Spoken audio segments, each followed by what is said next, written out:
जी नमस्कार साथियों। Good morning प्यारे दोस्तों। जय हिंद, वंदे मातरम, राधे राधे। आज की जो हमारी क्लास है उसमें टॉपिक चल रहा है हमारा कारक, और कारक के भेद हम पढ़ रहे हैं। कारक के भेद, और कारक के कुल 8 भेद होते हैं, जिनमें से तीसरा भेद हमें आज कंप्लीट करना है, और वो है हमारा करण कारक।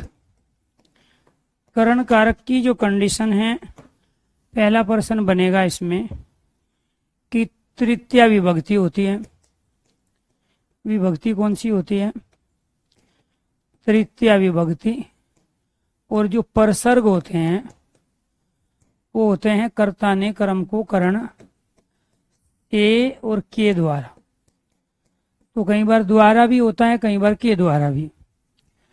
तो यहाँ पर 2 प्रश्न तो आपके ऊपर बने, इसके बाद इसकी तमाम कंडीशन। क्रिया की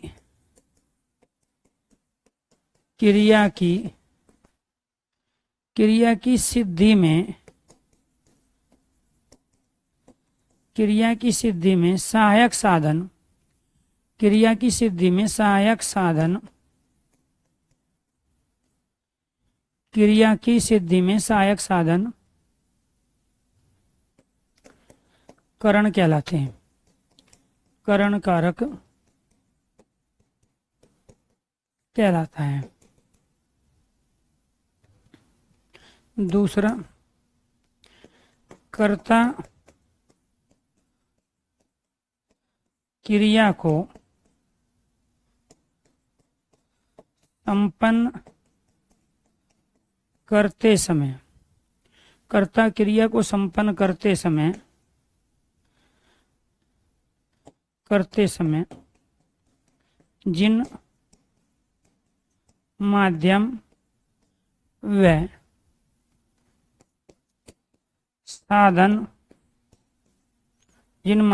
साधन हेतु कारण का प्रयोग करता है,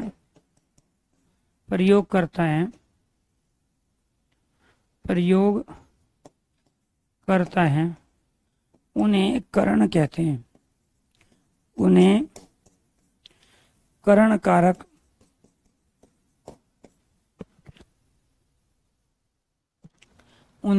कारक कहा जाता है।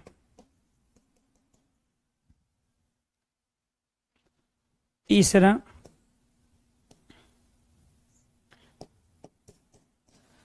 शरीर के जिस अंग में विकार बीमारी हो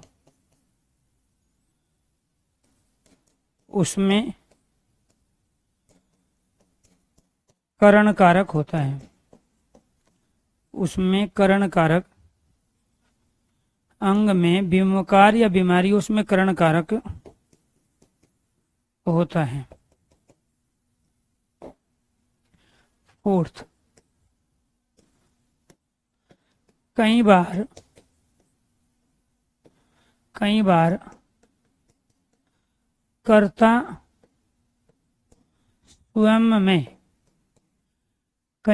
कर्ता स्वयं में करण अर्थात साधन के रूप में, कई बार कर्ता स्वयं में करण अर्थात साधन के रूप में, स्वयं में करण अर्थात साधन के रूप में कार्य करता है, तो कर्ता में भी करण कारक हो जाता है। कर्ता में भी करण कारक होता है। ये 4 कंडीशन हमने आपके सामने रखी, और इन 4 कंडीशन को अप्लाई करेंगे इन एग्जाम्पलों पर। जैसे राम ने रावण को बाण से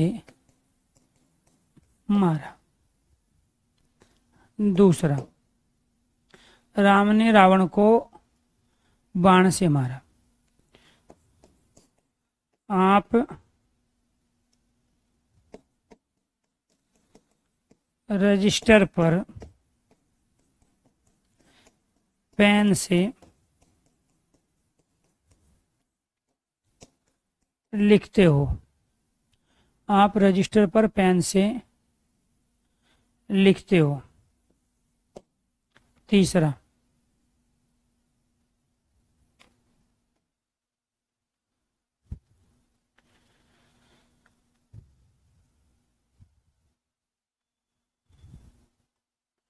मैं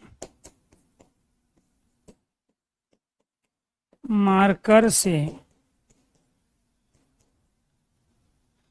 लिख कर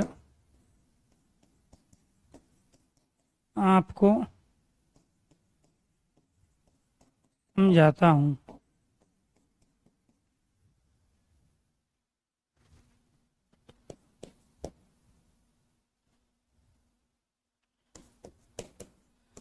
आपने आँखों से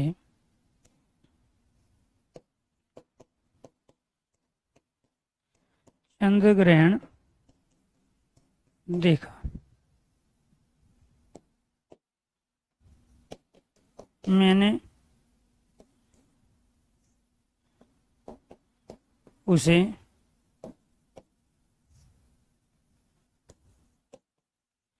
हाथ से पीटा था।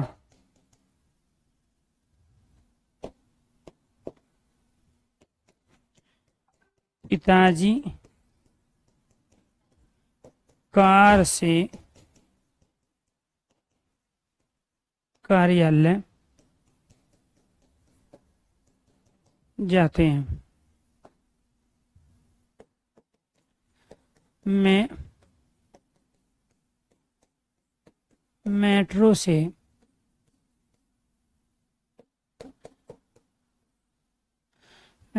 से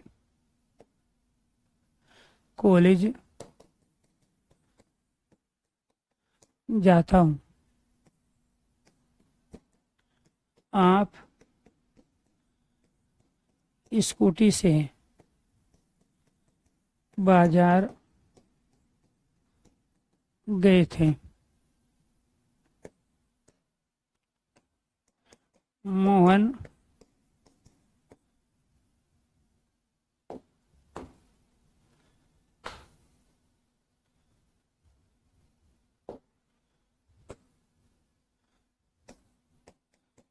मोहन पैर से लंगड़ा है। आप सिर से गंजे हो। राधा कमर से कुबड़ी है।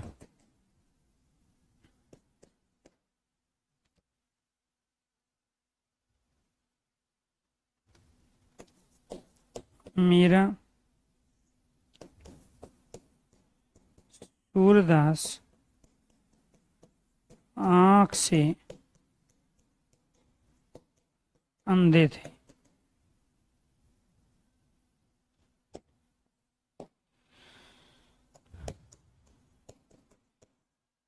तुलसीदास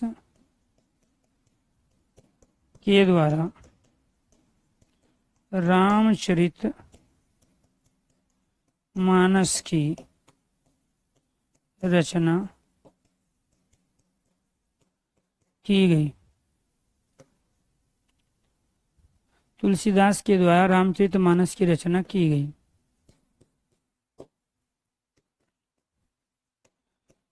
सूरदास द्वारा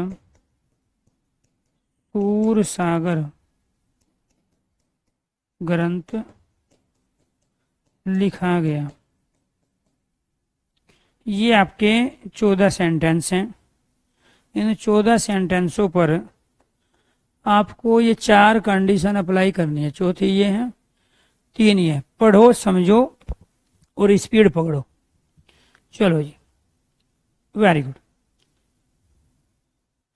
अभी मैंने कुछ समझाया ही नहीं, समझ तो तब आएगा।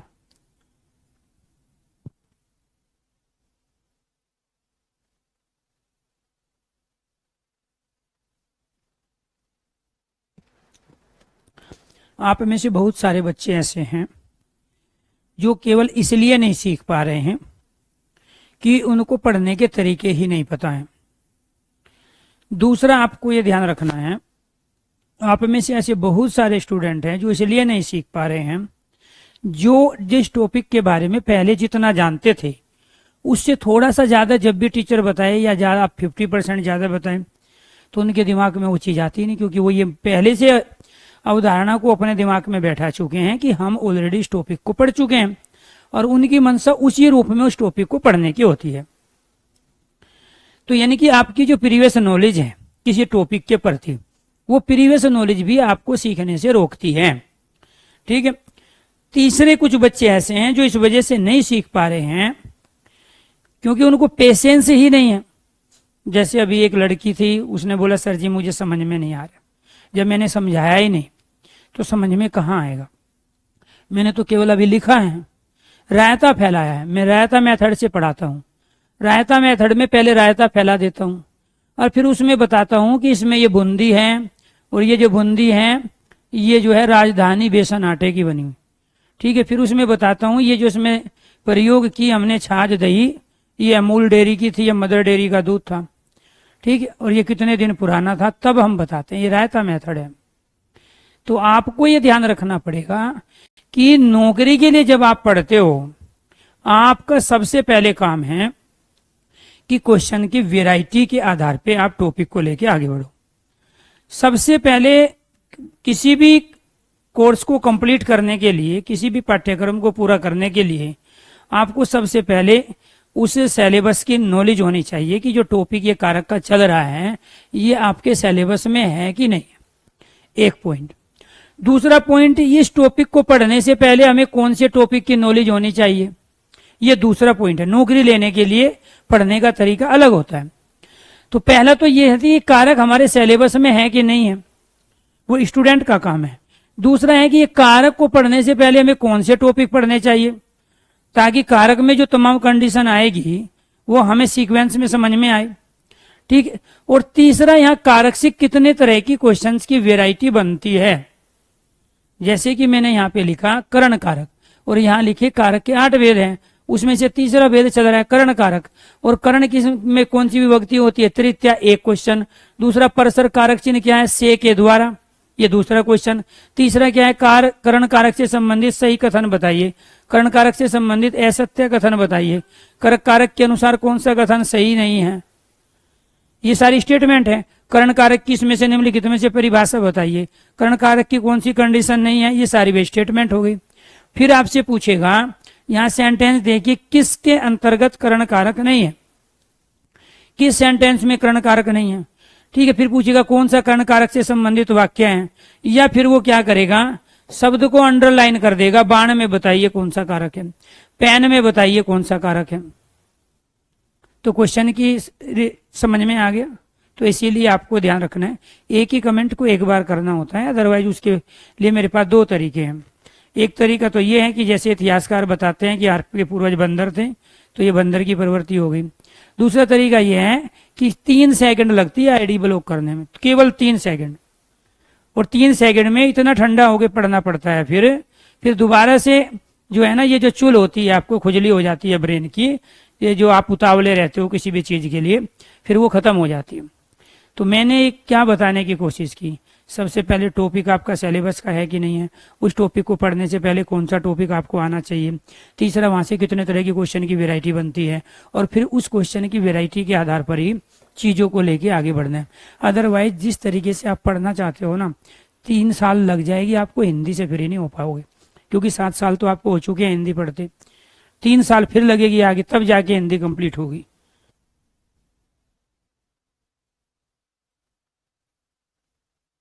अब आ जाओ इस पे। तो करण कारक में तृतीय विभक्ति होगी, क्योंकि पहला कारक कर्ता होता है, दूसरा होता है कर्म और तीसरा होता है करण, और करण में विभक्ति तीसरी हो गई। परसर्ग कहते हैं कारक चिन्ह को। कारक चिन्ह एक तो हो गया आपका से, दूसरा हो गया के द्वारा। अब आपसे पूछेगा करण कारक का कारक चिन्ह बताओ, तो आप कहोगे से और के द्वारा। करण कारक में विभक्ति बताओ, ये मैं पहले कर चुका हूं। और जो रेगुलर क्लास ले रहे हैं, जो बीच बीच में टपकते नहीं है बंदर की तरह, जो रेगुलर क्लास ले रहे हैं उनको डाउट बने नहीं सकता, क्योंकि टीचर जिस हिसाब से चीजों को लेके चलता है उसमें कोई मतलब नहीं। अगर आप सिर्फ आंखें बंद करके सुन भी लोगे तो भी डाउट नहीं बनेगा, आंखें बंद करके सुन लोगे तो भी डाउट नहीं बनेगा। लेकिन रीजन क्या, आप तो अपने अनुसार पढ़ने चाहते हो। तो यहाँ क्या है, करण कारक में तृतीय विभक्ति परसर्ग से के द्वारा क्रिया की सिद्धि में सहायक साधन करण कारक कहलाते हैं। पहली डेफिनेशन। तो क्रिया की सिद्धि का मतलब क्या, कोई कार्य कर रहे हैं, मैं यहाँ बोर्ड पे लिख रहा हूं, तो इसमें मैं करता हूं, और जो मेरे द्वारा लिखने की क्रिया हो रही है वो मेरा कर्म है, और मैं इस मार्कर से लिख रहा हूं। तो ये मार्कर क्या है, क्रिया की सिद्धि में सहायक साधन है। आप जिस पेन या पेंसिल से लिख रहे हो वो आपका करण है, आप करता हो, और जो लिखने की क्रिया हो रही है वो आपका करण है। तो यहाँ क्रिया की सिद्धि में सहायक साधन क्या है, करण कारक है। अब देखो यहाँ क्रिया की सिद्धि में काम, राम ने रावण को बाण से मारा, तो यहाँ साधन क्या है जिससे कार्य है। अब मान के चलो यहाँ भीम दुर्योधन को गदा से मार रहा है, तो गदा अपने आप में क्या हो जाएगी, साधन करण। अगर यहाँ पर युधिष्ठिर जो है भाले से मार रहा है, तो भाला क्या हो जाएगा, यहाँ पे करण साधन। तो कहने, अगर मैं किसी को लात से मार रहा हूं तो लात क्या हो जाएगी, यहाँ करण। अगर मैं पेड़ को कुल्हाड़ी से काट रहा हूं तो कुल्हाड़ी क्या हो जाएगी, करण, यानी कि साधन। तो आप पुस्तक से पढ़ रहे हो तो पुस्तक आपका करण हो जाएगी। आप यहाँ पे लाइव क्लास में रह के पढ़ रहे हो स्मार्ट बोर्ड से, तो स्मार्ट बोर्ड यहाँ किसकी भूमिका निभा रहा है, आधार की। और यहाँ पर जो ये मार्कर है किसकी भूमिका निभा रहा है, साधन की। और यहाँ जो पढ़ा रहे हैं वो कौन है, कर्ता है, और जो काम हो रहा है वो क्या है, वो कर्म है। तो इसीलिए राम ने रावण को बाण से मारा, बाण यहाँ साधन है, बाण के माध्यम से क्रिया हुई। पहली कंडीशन अप्लाई हो गई कि क्रिया की सिद्धि में सहायक साधन करण कहलाते हैं। दूसरी कंडीशन, आप रजिस्टर पर पेन से लिखते हो तो पेन क्या है, आपका साधन है। मैं मार्कर से लिखकर आपको समझाता हूं, तो पहले मैंने लिखा फिर समझाऊंगा आपको, तो मार्कर क्या है, यहाँ पे साधन है। आप आंखों से चंद्र ग्रहण देखते हो, आंख क्या है, आपका माध्यम है देखने का। मैंने उसे हाथ से पीटा है, तो हाथ क्या है, मेरा साधन है उसको पीटने का। पिताजी कार से कार्यालय जाते हैं, तो कार क्या है, साधन है जाने का। तो ये जो कार है, हाथ है, आंख है, मार्कर है, पेन है, बाण है, ये करण है। क्यों है ये करण, क्योंकि करण की डेफिनेशन है क्रिया की सिद्धि में सहायक साधन करण कहलाते हैं। कर्ता क्रिया को संपन्न करते समय जिन माध्यम का, कर्ता क्रिया को संपन्न करते समय जिन माध्यम का, आंख के माध्यम से चंद्र ग्रहण देखा, ठीक है, दूरबीन के माध्यम से देखते तो दूरबीन साधन हो जाता, करण हो। जिस माध्यम का, जिस साधन का, इसी साधन को हेतु भी कहते हैं, इसी को कारण भी कहते हैं। ये सारे समानार्थी शब्द है। माध्यम, साधन, हेतु और कारण, ये सब समानार्थी शब्द है। का प्रयोग करता है उसे करण कहते हैं। तो यहाँ प्रयोग क्या किए गए, यहाँ प्रयोग किया गया प्यारे दोस्तों, यहाँ प्रयोग किया गया बाण, पेन, मार्कर, आंख का प्रयोग हुआ, हाथ का प्रयोग हुआ, कार का प्रयोग हुआ, यहाँ पे मेट्रो का प्रयोग हुआ, स्कूटी का प्रयोग हुआ। तो ये सारे के सारे करण है, साधन है। दूसरा, आप ये भी कह सकते थे जब वो आपको कहेगा कि इसमें बताइए जी कौन सा कारक है, तो यहाँ से कारक चिन्ह आया, तो ये कारक चिन्ह क्रिया से निकट संबंध किसका है। अब जैसे राम ने रावण को बाण से मारा, तो राम तो इसमें कर्ता है, रावण इसमें कर्म है, और बाण इसमें करण है। तो ये पूरा का पूरा सेंटेंस कर्म कारक का क्यों नहीं हो गया, कर्ता कारक का क्यों नहीं हो गया जब कर्ता है, क्योंकि जिसका क्रिया से निकट संबंध है। कारक की डेफिनेशन क्या है, जिसका क्रिया से सीधा संबंध हो। तो क्रिया से सीधा संबंध तो बाण का है, उसके बाद रावण से है, फिर यहाँ राम। तो मारने की जो क्रिया हुई उसमें सबसे निकट संबंध किसका है, बाण का, और उसके बाद में फिर रावण का। और उसके बाद अब वो कहेगा राम ने रावण को बाण से मारा, इसमें कारक के होने की सबसे ज्यादा योग्यता किसमें है, तो आप कहोगे बाण में। बाण के बाद फिर सबसे कम किसमें है, तो वो कहोगे रावण में। रावण के बाद सबसे कम किसमें है, फिर कहोगे आप राम में। तो क्रिया से निकट संबंध जब बाण का है तो ये पूरा का पूरा सेंटेंस करण कारक का हो गया। लेकिन अब वो पूछ ही नहीं रहा, वो पूछ रहा है कि इसमें बताओ कौन सा कारक है, आप कहोगे कर्म कारक है। इसमें बताओ कौन सा कारक है, आप कहोगे कर्ता कारक है। और वो किसी को अंडरलाइन नहीं कर रहा है, वो पूरे सेंटेंस में पूछ रहा है, आप कहोगे ये करण कारक का सेंटेंस है। क्यों? क्योंकि क्रिया का निकट संबंध, क्रिया का निकट संबंध, क्रिया का निकट संबंध लिखने का मार्कर से है। चंद्र ग्रहण देखने का संबंध आंख से है, पीटने का संबंध हाथ से है, कार्यालय का संबंध कार से है। पिताजी तो ऐसे ही थे जैसे कार्यालय जाने से पहले थे। तो इसीलिए यहाँ कार को, हाथ को, आंख को, मार्कर को, पेन को, बाण को, लात को, कुल्हाड़ी को, गदा को, मैंने पेड़ को कुल्हाड़ी से काटा, तो कुल्हाड़ी साधन है। आरे से काटा तो आरा जो है अपने आप में साधन है। मैंने थप्पड़ से मारा किसी को, थप्पड़ साधन है। बात समझ में आए? ठीक है। तो इसीलिए आपको ध्यान रखना है कि यहाँ पर ये सारे के सारे साधन के रूप में कार्य करें। तीसरी कंडीशन देखो, शरीर के जिस अंग में विकार बीमारी हो उसमें करण कारक है। शरीर के जिस अंग में विकार हो, क्या हो, जिस अंग में विकार हो उसमें क्या है, करण कारक तृतीय विभक्ति होगी। यहाँ पे देखो किस में बीमारी है, कैसे है। मोहन पैर से लंगड़ा है, एक तो इसमें से का प्रयोग हुआ है, से, ठीक है। यहाँ पे के द्वारा, यहाँ पे द्वारा, ये सारे करण कारक के हैं। जिसके साथ कारक चिन्ह लगा होता है कारक उसी में होता है। यहाँ भी तो से है, ये रहा से, इसमें भी से है, ये रहा यहाँ पे से, इसमें सब में से है, ये रहा से, तो कारक इसमें हुआ। क्लियर? तो कारक चिन्ह से पहले जो भी आ जाए उसमें कारक है। को से पहले ये आ गया कर्म कारक है, ने से पहले राम आ गया, कर्ता है, कर्ता ने कर्म को करण से। क्लियर? तो आप कारक चिन्हों से भी पहचान सकते हो, लेकिन हर जगह कारक चिन्ह अप्लाई करोगे पॉसिबल नहीं, उससे अलग भी अपने आप में। ठीक है, ये सारी चीज आ जाएगी जो आप पूछ रहे हो। राजा गरीब को भीख देता है, क्या होगा सर जी? सर जी की बात सुनोगे, रुकोगे तभी तो बता पाएंगे सर जी। मैंने कहा नहीं था, आपकी प्रीवियस नॉलेज या आपका जो ज्ञान जो अंदर है वो जो फुदक फुदक के बाहर आने लगता है, वो जो उल्टी होने का मन करता है आपका ज्ञान को बाहर फेंकने का, वो नहीं सीखने देता आपको। मतलब करण कारक तो समझ में आया नहीं। सर जी राजा गरीब को भीख देता है, इसमें बता दो क्या होगा। बताने से क्या होगा? बताने से होता तो ये कोर्स थोड़ा ही खरीदना पड़ता।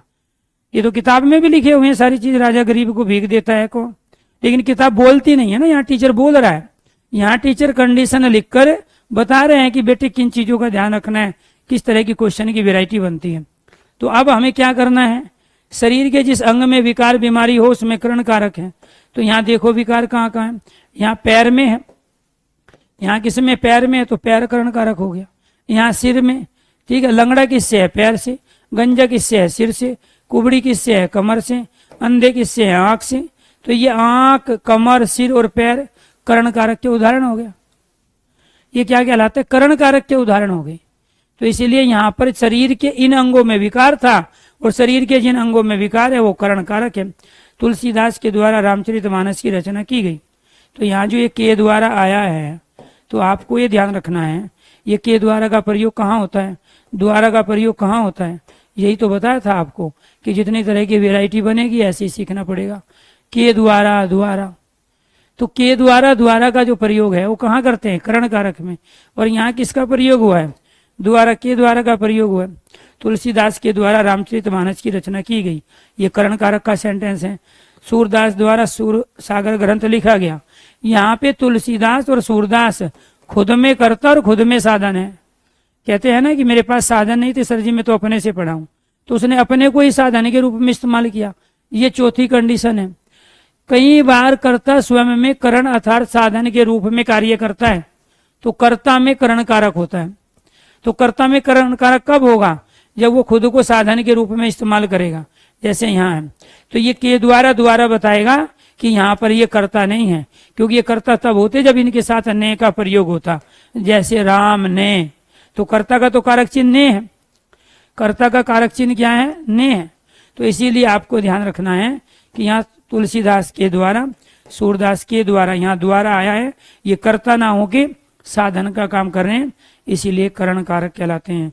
अगर समझ में आ गया हो, एक बार सारे स्टूडेंटों से मेरी रिक्वेस्ट है कि एक बार ओके कीजिए, यस कीजिए, 1-2% को छोड़ के, क्योंकि मैं भी 99% का ही ध्यान रखता हूँ।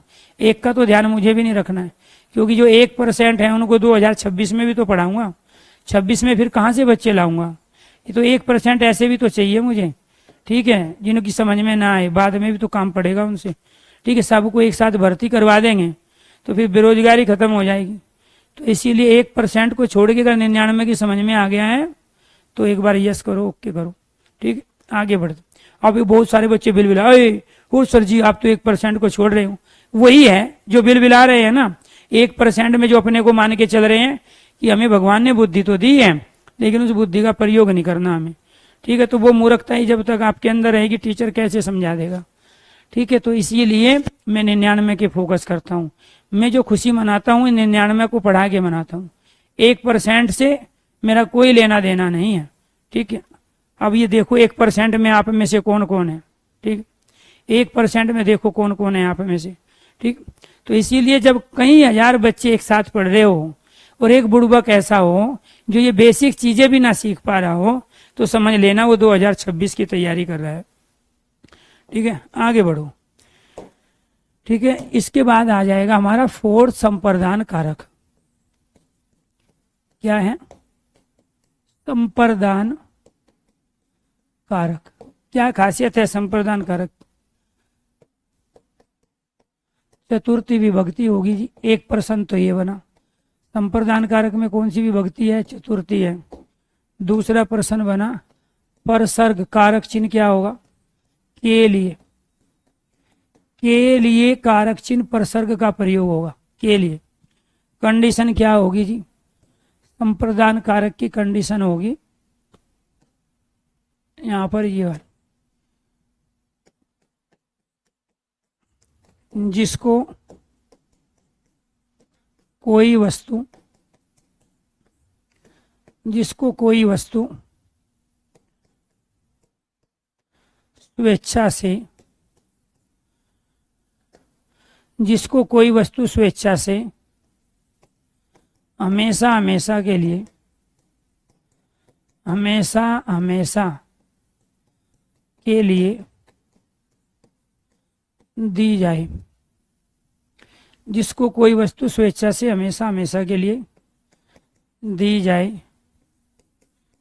उसमें संप्रदान कारक, उसमें संप्रदान कारक होता है, ठीक है जी। दूसरा देखिए क्या कंडीशन है दूसरी।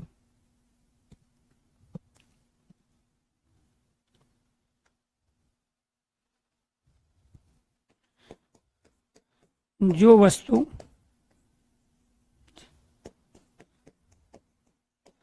जिसके लिए कार्य किया जाए, उसमें, जिसके लिए कार्य किया जाए उसमें संप्रदान कारक होता है, संप्रदान कारक होता है। जिसके लिए कार्य किया जाए उसमें संप्रदान कारक होता है। तीसरा, जो वस्तु दान, दक्षिणा, दीक्षा, शिक्षा, भेंट, उपहार, गिफ्ट, भीख, भीख, भिक्षा के रूप में, जो वस्तु दान, दक्षिणा, दीक्षा, शिक्षा, भेंट, उपहार, गिफ्ट, भीख, भिक्षा के रूप में दी जाए, जिसको वस्तु जिसको वस्तु दी जाती है, जिसको वस्तु दी जाती है उसमें संप्रदान कारक होता है। जिसको वस्तु दी जाती है उसमें संप्रदान कारक, जिसको वस्तु दी जाती है, जिसको वस्तु दी जाती है उसमें संप्रदान कारक होता है, उसमें संप्रदान कारक होता है। इसके बाद फोर्थ कंडीशन, जो वस्तु रुचिकर लगे, जो वस्तु पदार्थ प्रिय हो, प्रिय हो या रुचिकर लगे, जो वस्तु पदार्थ प्रिय हो या रुचिकर लगे वो भी संप्रदान कारक होते हैं। तो ये संप्रदान कारक की 4 कंडीशन थी जिनको आपके सामने लेके आएंगे। अभी एग्जाम्पल लिख लेते हैं।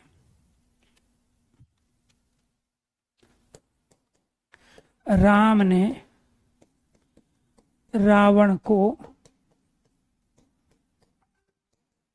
सीता के लिए, राम ने रावण को सीता के लिए मारा। राम ने रावण को सीता के लिए मारा, तो ये क्या कहलाया? संप्रदान। रवि अपनी माता के लिए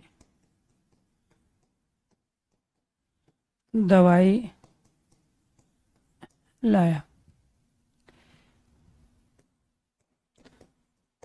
राधा अपनी बहन के लिए साड़ी लाई।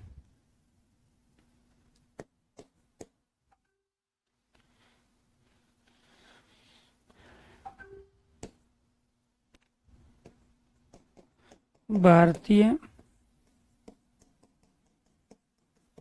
सैनिकों ने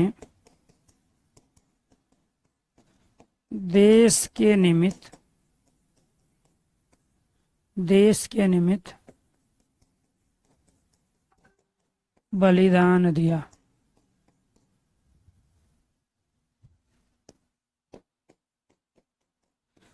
राजा ने ब्राह्मणों को गाय दान में दी।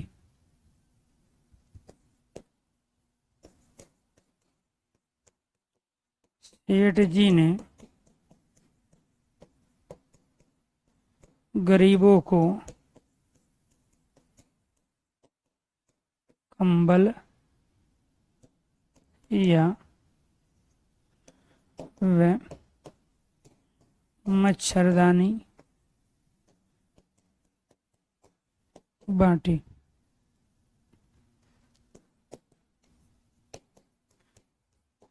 भारत ने श्रीलंका की आर्थिक मदद की। भारत ने श्रीलंका की आर्थिक मदद की।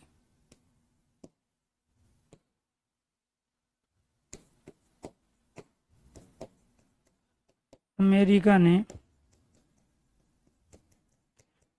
पाकिस्तान को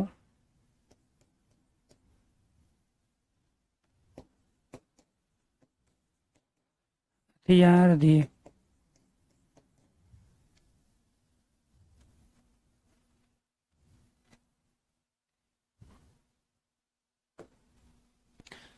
नो, मुझे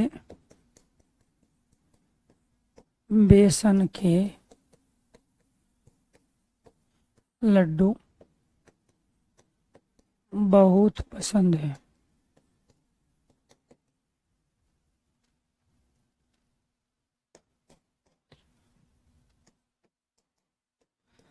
आपको मोनिका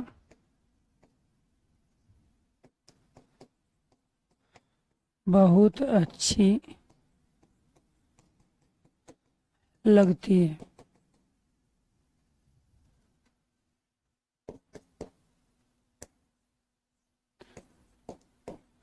मुझे भात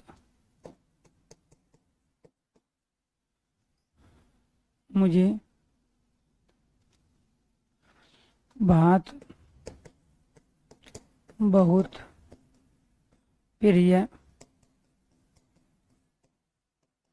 लगता है। भात मतलब उबले हुए चावल।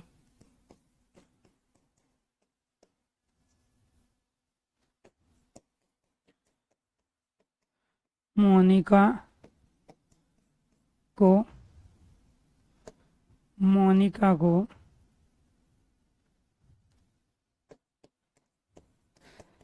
सरकारी नौकरी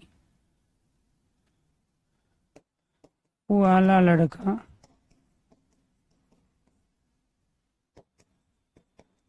प्रिय है। चलो जी, अब आपसे ये पूछेगा शिक्षक ने यूपी पुलिस के लिए। चलो जी, ठीक ठीक ठीक, चलो आगे बढ़ो। यहाँ आ गई कंडीशन हमारी 4। पहला प्रश्न बना संप्रदान कारक से हमारा क्या, कि संप्रदान कारक में चतुर्थी विभक्ति होगी, कारक चिन्ह होगा के लिए। कई बार हम के लिए के स्थान पे साथ का भी प्रयोग कर लेते हैं। जिसका साथ लिया जाए उसमें भी संप्रदान कारक होता है। तो जिसको वस्तु स्वेच्छा से मतलब अपनी मर्जी से, जिसको वस्तु स्वेच्छा से अपनी मर्जी से हमेशा हमेशा के लिए दिए जाए उसमें संप्रदान कारक है। जबरदस्ती नहीं, जो जबरदस्ती ले रहा है उसमें संप्रदान कारक नहीं है। जो स्वेच्छा से हमेशा हमेशा के लिए कोई वस्तु दे रहा हो, जिसके लिए कार्य किया जाए उसमें संप्रदान कारक है। अब यहाँ पे देखो क्या है, राम ने रावण को सीता के लिए मारा। तो कुछ सेंटेंस में तो आप यहाँ इस के लिए से के लिए और के निमित्त, तो के लिए के स्थान पर कई बार हम के निमित्त का भी प्रयोग करते हैं, के हेतु। तो ये के हेतु भी का भी प्रयोग हो रहा है या के निमित्त का भी प्रयोग हो रहा है, तो भी इसका मतलब वही है के लिए। तो लिए के स्थान पर हम हेतु और निमित्त का भी प्रयोग कर लेते हैं। भारतीय सैनिकों ने देश के हेतु बलिदान दिया, बात एक ही है। भारतीय सैनिकों ने देश के लिए बलिदान दिया, तो भी बात एक ही है। भारतीय सैनिकों ने देश के निमित्त बलिदान दिया। तो आपको ये ध्यान रखना है प्यारे दोस्तों, यहाँ के हेतु और के निमित्त का प्रयोग जब किया जाएगा वो के लिए की सेंस में ही आएगा। और जहाँ के लिए आ जाए तो समझ लेना कि वहां संप्रदान कारक है, क्योंकि क्रिया से निकट संबंध किसका है यहाँ, अब इसका है। काम किसके लिए हो रहा है यहाँ, सीता के लिए। जिसके लिए कार्य किया जाता है संप्रदान कारक। राम ने रावण को सीता के लिए मारा, तो अब यहाँ सीता की प्रमुखता हो गई। इसमें कार्य किसके लिए हुआ, सीता, जिसके लिए कार्य किया जाता है संप्रदान कारक। तो संप्रदान किसमें है, सीता में। रवि अपनी माता के लिए दवाई लाया, तो दवाई किसके लिए आई, माता के लिए। माता के लिए काम किया गया। राधा अपनी बहन के लिए साड़ी लाई, तो बहन में संप्रदान है। भारतीय सैनिकों ने देश के निमित्त बलिदान दिया, तो देश में संप्रदान है। राजा ने ब्राह्मणों को गाय दान में दी, तो ब्राह्मणों के लिए यहाँ पे कार्य हुआ, इसलिए ब्राह्मणों में यहाँ संप्रदान कारक है। एक बार आपसे पूछेगा कि राजा ने ब्राह्मणों को गाय दान में दी, ये संप्रदान कारक का उदाहरण है। लेकिन संप्रदान किसमें है, ऑप्शन 1 राजा में, ऑप्शन 2 ब्राह्मण में, ऑप्शन 3 गाय, ऑप्शन 4 दान। सारे बच्चे तो दान करके आएंगे, और जिनको 2026 में भर्ती होना है वो गाय करके आएंगे, और जिनको 2023 और 24 में होना है वो ब्राह्मणों को करके आएंगे। वो क्यों, क्योंकि यहाँ पे लिखा है जिसके लिए कार्य किया जाता है उसमें संप्रदान कारक होता है। जिसको कोई वस्तु स्वेच्छा से हमेशा हमेशा के लिए दी जाए उसमें संप्रदान कारक होती है। तो यहाँ स्वेच्छा से वस्तु ब्राह्मणों को दी गई।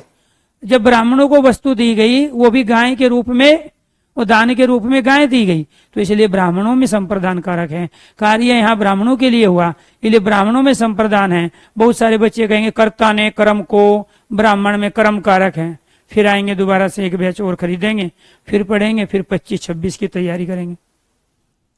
तो जो कंडीशन है उधर, वो कंडीशन ही तो अप्लाई करके दिखा रहे हैं। जिसके लिए कार्य किया जाता है, यहाँ कार्य ब्राह्मणों के लिए हुआ। जिसको कोई वस्तु दान के रूप में दी जाए, स्वेच्छा से दी जाए, अपनी मर्जी से दी जाए, ब्राह्मणों को दी गई, तो भी क्या है, संप्रदान कारक।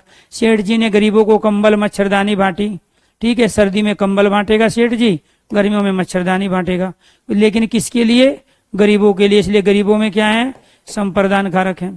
कार्य किसके लिए हुआ, गरीबों के लिए हुआ। ठीक है, भारत ने श्रीलंका की आर्थिक मदद की, सहायता किसकी की, श्रीलंका की, तो श्रीलंका में है, स्वेच्छा से की। और जो भी आर्थिक सहायता की गई वो बदले में नहीं की गई कि कुछ वो दर से देंगे, क्योंकि वो तो उसकी तो इकोनॉमी वैसे ही ठप पड़ी हुई है, कंगाल हो चुका है श्रीलंका। पाकिस्तान की बारी है। अमेरिका पाकिस्तान को हथियार, अमेरिका ने पाकिस्तान को हथियार दिए, तो यहाँ पे क्या आएगा, ने। अमेरिका ने पाकिस्तान को हथियार दिए। कार्य किसके लिए हुआ, कार्य हुआ पाकिस्तान के लिए, इसलिए पाकिस्तान में यहाँ संप्रदान कारक है। पाकिस्तान में क्या है, संप्रदान कारक है। जिसके लिए कार्य हुआ, श्रीलंका के लिए, गरीबों के लिए, ब्राह्मणों के लिए, पाकिस्तान के लिए, इसलिए संप्रदान कारक हुई। आप यहाँ ढूंढोगे के लिए, इसमें के लिए है ही नहीं। अरे के लिए वाली कंडीशन ये थी, के लिए के स्थान पे के निमित्त आए तो भी बात वही है। जिसके लिए कार्य किया जाता है वो ब्राह्मण, गरीब, श्रीलंका, पाकिस्तान है। तो जब आपको अलग अलग 4 कंडीशन बताई गई, तो चारों पे वो एग्जाम्पल बना के पूछेगा, सब पे एक कंडीशन थोड़ी अप्लाई कर दोगे। मुझे फिर क्या आवश्यकता थी कि 4 कंडीशन लिखने की, वो इसीलिए तो मैं लिख रहा हूं। इसके बाद मुझे बेसन के लड्डू बहुत पसंद है, तो फिर एक कंडीशन क्या थी आपकी, ये कंडीशन, जो वस्तु पदार्थ प्रिय हो, रुचिकर लगे, जो वस्तु प्रिय लगे, जो वस्तु रुचिकर लगे, संप्रदान कारक। जो वस्तु दान के रूप में दी जाए, जो वस्तु दक्षिणा में दी जाए, जैसे आप पैसे दे चुके हो कैरियर बिल में, अब वो आपको वापस नहीं मिलेंगे, क्योंकि जो वस्तु एक बार यहाँ पे दी जाती है, ठीक है, दान के रूप में, दक्षिणा के रूप में, भीख के रूप में, भिक्षा के रूप में, वो वापस नहीं मांगी जाती। मान के चलो आप रास्ते में जा रहे हैं, कोई भिखारी आ गया और ऐसे ऐसे करके आपसे जो है पैसे निकलवा लेता है। आप अपने किसी फीमेल दोस्त के साथ हो, जो फीमेल है वो किसी मेल दोस्त के साथ है, यानी कि बॉयफ्रेंड गर्लफ्रेंड है, आओ देखे ना ताओ जोश में आ जाते हैं, झट परस निकाला और 100 रुपया उठा के भिखारी को पकड़ा दी, ये कि कहीं इमेज जो है खराब ना हो जाए। तो नंबर बनाने के लिए माँ बाप का जो पैसा था, जो पर्स में था, जो माँ बाप ने पढ़ने के लिए दिया था, किताब खरीदने के लिए, नोट्स खरीदने के लिए दिया था, कैरेबिल पे बैच खरीदने के लिए दिया था, वो पैसा उस भिखारी को तुरंत जोश में आके ताव दे के तुरंत पकड़ा दिया आपने। और फिर थोड़ी देर बाद आके देखा कि वो जो भिखारी 100 रुपया आपसे लेके गया, वो दारू के ठेके पे लाइन लगा के खड़ा हुआ है। तो जो वस्तु आपने भीख में दी थी, वो उस वस्तु का बम खरीदे, तलवार खरीदे, चक्कू खरीद के आपको ही घोंपने के लिए तैयार है, आप उससे अपना पैसा वापस नहीं ले सकते, क्योंकि आपने स्वेच्छा से दिया था। उसने जबरदस्ती आपकी जेब में, आपके पर्स पे हाथ नहीं मारा था, क्योंकि जो आपके पर्स पे हाथ मारता है उसको तो पकड़ के आप पुलिस को दे देते हो, उसकी तो धुलाई करते हो आप। लेकिन जो ऐसे ऐसे करके आपसे पैसा ले लेता है, तो वो जो वस्तु आपने दी, वो पदार्थ जो दिया, आप रिश्तेदारियों को बहुत सारे गिफ्ट देते हो, और फिर बाद में पता चलता है कि हमारी आव भक्त नहीं हुई, पड़ोसियों की आव भक्त ज्यादा हुई, दूसरों की ज्यादा हुई, मुंह फुला के चले आते हो। और फिर जब अगले दिन मिलते हो या कभी भी आपके बर्थडे पे मैंने 3000 का गिफ्ट दिया था, वो वापिस कर देना, ये कोई तरीका थोड़ा ही है। ये कोर्ट भी कहता है, संप्रदान कारक मानता है, दहेज में दिया गया सामान वो स्वेच्छा से दिया गया है तो वापिस नहीं होता, वो उपहार माना जाता है। इसलिए उपहार में दी गई वस्तु वापिस नहीं होती है। तो ये आपको ध्यान रखना। वो पूछेंगे वहां आपसे कि आपसे मांगा गया था कि आपने स्वेच्छा से दिया था, आप कहोगे स्वेच्छा से दिया था, बोले फिर क्लेम क्यों कर रहे हो। ठीक है, अरविंद केजरीवाल को एक ब्लू रंग की वैगन कार दी थी, एक बिजनेसमैन थे बम्बई के, राहुल, दिल्ली के रहने वाले थे, मेरे पड़ोसी हुआ करते थे पीतमपुरा में, और ब्लू रंग की वैगन कार दी थी। हम कह रहे थे पार्टी वार्टी दे दो यार, चलो वहां चलेंगे मुरथल पराठे खाने, तब तो कह रहे ये पराठे खा के यार वैसे ही हो जाता है, भूख नहीं लगती 2-3 दिन, क्योंकि चिप्स खाने वाले आदमी पराठे कहाँ पचा पाएंगे मुरथल की। ठीक है, तो उसको अरविंद केजरीवाल को दे दी ब्लू रंग की वैगन कार। और जब उनको पार्टी से प्रशांत भूषण योगेंद्र यादव को अलग कर दिया केजरीवाल ने, तो राहुल भी बोले कि यार ये तो मुझे भी निकाल देगा किसी न किसी दिन।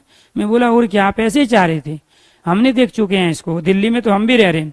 तो हम तो नहीं जुड़े आम आदमी पार्टी से, क्योंकि हमें पता था एक नंबर का निपट मूर्ख आदमी है, पढ़ा लिखा हो के लोगों को ठग रहा है। ठीक है, तो उसके बाद जब वो पार्टी से अलग हुए योगेंद्र यादव, प्रशांत भूषण, और उसके बाद राहुल जो बिजनेसमैन थे, जिनकी फैक्ट्रियां थी बम्बई में बहुत सारी, वो बोले टीवी चैनल पे आके वो मेरी ब्लू रंग की वैगन कार वापस करो, और जो पार्टी फंड में 10 लाख रुपए डोनेशन दिया था वो भी मुझे वापस चाहिए। अब फिर उस समय एंकर हुआ करते थे IBN 7 के, कभी एंकर थे वो, आम आदमी पार्टी के प्रवक्ता थे, चांदनी चौक से सांसद का चुनाव उन्होंने लड़ा था, हार गया थे, नाम है आशुतोष, आजकल इधर उधर घूम रहे हैं, उन्होंने भी पार्टी से वह निकल गए हैं, उनको भी रास्ता दिखा दिया आम आदमी पार्टी ने। आम आदमी पार्टी में जो भी काम को करने वाले लोग थे, जो चाटुकार नहीं थे, जो दलाल नहीं थे, जो कमीशन खोर नहीं थे, वो सारे के सारे भाग गए। तो अपने आप भाग गए या भगा दिए गए। तो इसके बाद राहुल ने जो स्टेटमेंट दी थी न्यूज चैनल पे आके कि मेरी ब्लू रंग की वैगन कार और 10 लाख पार्टी फंड में जो डोनेशन है वो मुझे वापस किया जाए, तब आशुतोष ने इसी संप्रदान कारक की दुआई दी थी कि गिफ्ट में दी गई कार वापस नहीं मांगी जाती। ठीक है, भेंट में दिए गए पैसे वापस नहीं मांगे जाते। ये कौन कह रहा है? ये संप्रदान कारक कह रहा है। तो जो भी वस्तु आप दान में दोगे सोच समझ के दोगे, जो दक्षिणा में दोगे सोच समझ के दोगे। क्यों? क्योंकि आप मेरी शिक्षा मुझे वापस नहीं कर सकते, इसलिए कैरियर में जमा किए गए पैसे आपके वापस नहीं होंगे। ठीक है, ये कोर्ट का नियम है, मेरा नहीं है। आप किसी भी इंस्टीट्यूट में एक बार फीस जमा कर दो, आप लेके दिखा दो, कोर्ट खुद कहता है कि आपने पढ़ाई के लिए लिए थे, पढ़ाई करो चुपचाप। पढ़ाई नहीं हुई, इंस्टीट्यूट बंद हो गया, ठीक है, तब आपको राइट है पैसे लेने का, अदरवाइज नहीं है। ठीक है, तो दीक्षा में कोई वस्तु दी जाए, भीख में कोई वस्तु दी गई हो, भिक्षा में कोई वस्तु दी गई हो, अब वो उससे बम खरीदे, तलवार खरीदे या चाकू छुरा खरीदे, आप वापस नहीं मांगोगे। दुर्गा पूजा पे, सरस्वती पूजा पे बहुत सारे लोग आते हैं, पर्ची काट के चले जाते हैं 250, 500, 1000, 1100 रुपए की। अब वो उसको खीर बना के खुद खा जाए उन पैसों की, या आपको बुला के भी उसमें इन्वॉल्व करे, वो उनकी मर्जी। तो दुर्गा पैसा, सरस्वती या किसी भी रूप में दिया गया दान में पैसा आप वापिस नहीं मांग सकते, क्योंकि संप्रदान कारक ये कहता है कि जिसको जो वस्तु स्वेच्छा से दी जाए, दान के, दक्षिणा के, दीक्षा, भिक्षा, भेंट, उपहार, गिफ्ट, भीख के भिक्षा के रूप में दी जाए, तो जिसको वस्तु दी जाती है उसमें संप्रदान कारक होता है। जैसे यहाँ वस्तु ब्राह्मणों को दी गई, गरीबों को दी गई, यहाँ श्रीलंका को, पाकिस्तान को, इसीलिए इनमें संप्रदान कारक हो गया।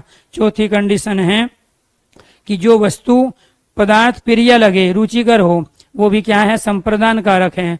और संप्रदान क्या? मुझे बेसन के लड्डू अच्छे लगते हैं, तो यहाँ जो भी वस्तु रुचिकर हो, लड्डू में संप्रदान कारक है। आपको मोनिका बहुत अच्छी लगती है, तो मोनिका में संप्रदान कारक है। मुझे भात बहुत प्रिय है, भात कहते हैं उबले हुए चावल, तो यहाँ उबले हुए चावल जो है अपने आप में यहाँ पे क्या है? अच्छे लगते हैं, प्रिय है, रुचिकर है, तो इसमें आपका संप्रदान कारक है।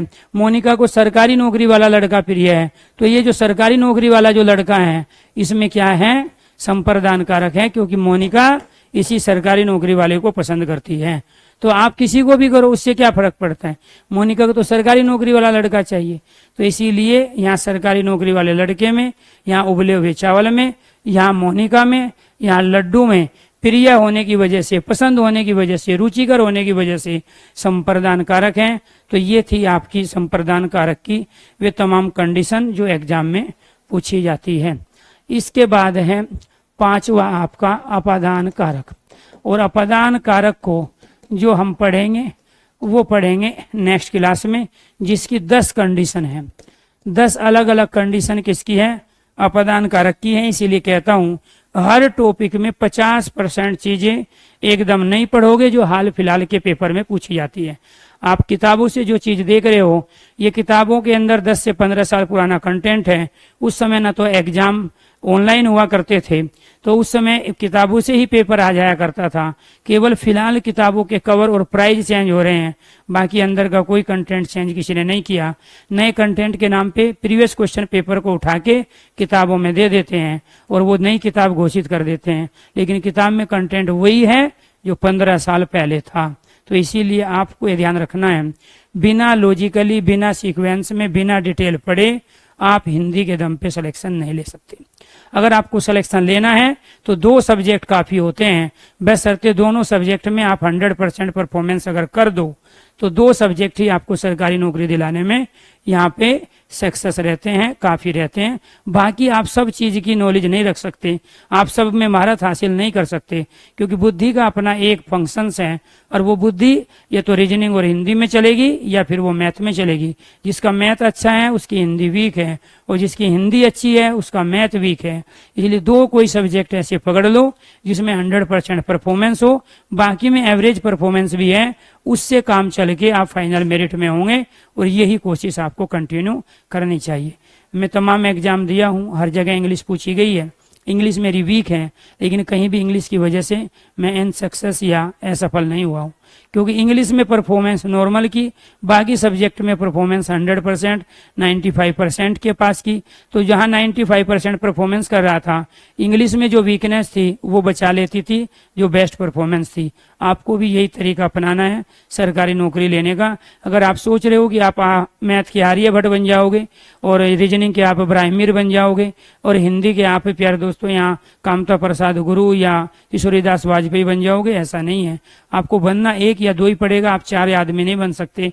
2 रोल तो आधा फिल्मों में भी होते हैं एक आदमी के, लेकिन 3 और 4 रोल आज तक कोई फिल्म में अदा नहीं कर पाया। इसलिए आप 2 सब्जेक्ट में रोल अदा करो, कम से कम 95%, उसी से ही आपका भला होगा और उसी से ही आपकी सरकारी नौकरी पक्की होगी। और तभी मोनिका जो है आपसे शादी करने के लिए तैयार होगी। अदरवाइज मोनिका भी सरकारी नौकरी से नीचे किसी चीज को पसंद नहीं कर रही है। सभी दोस्तों को नमस्कार, धन्यवाद।